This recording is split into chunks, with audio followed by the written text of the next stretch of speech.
дигнитетот, личниот и на советот го одржуваме кога ние внимаваме што зборуваме и кога ги одбираме зборовите, кога зборуваме со факти, а не да ловиме ефтини политички или лични поени. Затоа што граѓаните многу добро знаат што се случуваше во времето кога ДПМН беше на локална власт, кога имавме од нивните редови градоначалник, а што се случува сега.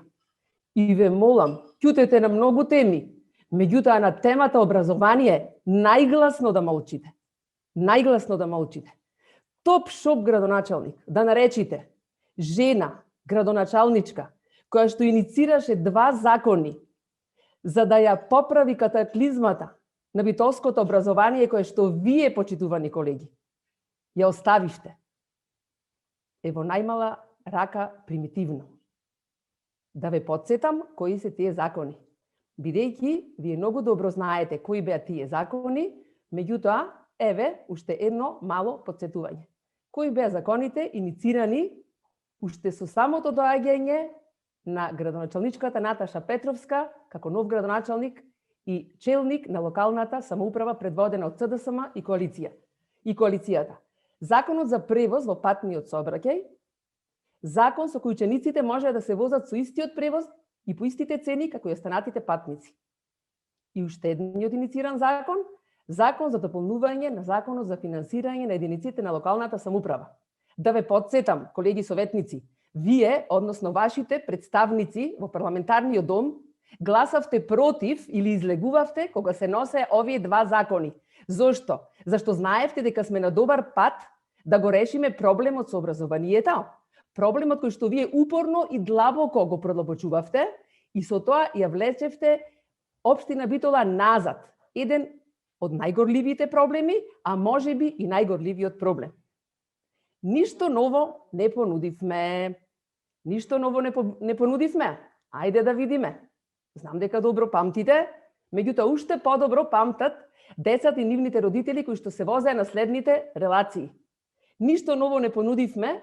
Релацијата Бистрица-Битола, во која што учениците се возеа и се возат, се разбира, надвор од пандемијата, по 127 денари, кои што вие ги донесовте и одржувавте, наспроти 90 денари со промената на тарифниот модел, на зонскиот модел. Кравари, Бистрица, кравари. Ништо ново не понудивме. 139 денари тогаш, 70 денари со новиот модел. Крклино, Битола, Крклино, 127 денари, а сега Демирхисар, Битола, Демирхисар е 140 денари. Овие, како што претходно колегата советник ги нарече недела, да се договориме, беа недела тие или беа овие бројки кои што сега ги зборуваме. Добри ви се сега идеите, одлични ви се сега идеите. Да купиме за секој професор и за секој ученик по еден лаптоп, таблет или било какво средство за да се следи онлайн наставата во услови на пандемија. Зошто сме купиле за професорите? Почитуван колега, професорите, наставниците, учителите се неделливи од своите ученици. И тоа добро го знае само некој што е професионалец во својата област. Значи, прво, ако не постојат услови да се одржува онлайн наставата, ни едните, ни другите ќе можат да ја следат. Сега, што би било кога би било она ваше ке, кој што постојано вие си го повторувате?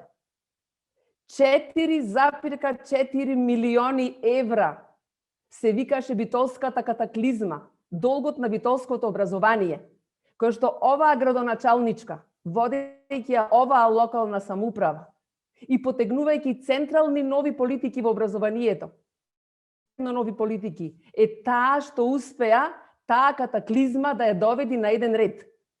Ајде сега, земете го дигитронот и пресметајте, ако не беше потребно тие 4,4 милиони да се вградат во инфраструктурите, во подобрување на инфраструктурата и подобрување на училиштата, условите во која што нашите деца представуваат подолго време од денот, повеќе на училиште отколку дома. Се разбира, зборуваме во услови надвор од пандемија, која ќе се подели на 18 училишта.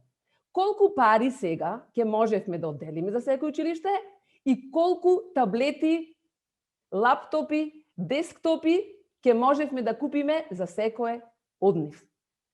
Јас навистина не би зборувала понатаму за други теми, не би диктирала, не би набројувала со седници, дати, на која седница вие не гласавте, например, последно за меѓуопштинското предпријатие, за уште понатамошно подобрување на превозот на учениците, превозот воопшто во нашата општина, каде што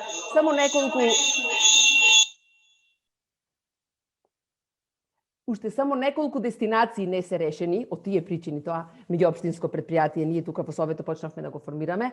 Значи нема да набројувам каде се вие сте биле против, а се веќе покажува денес времето, ова трета, четврта година, покажува времето дека вие сте биле во грешна насока, значи не сте биле во право, меѓутоа, за темата образование, продолжете да молчите.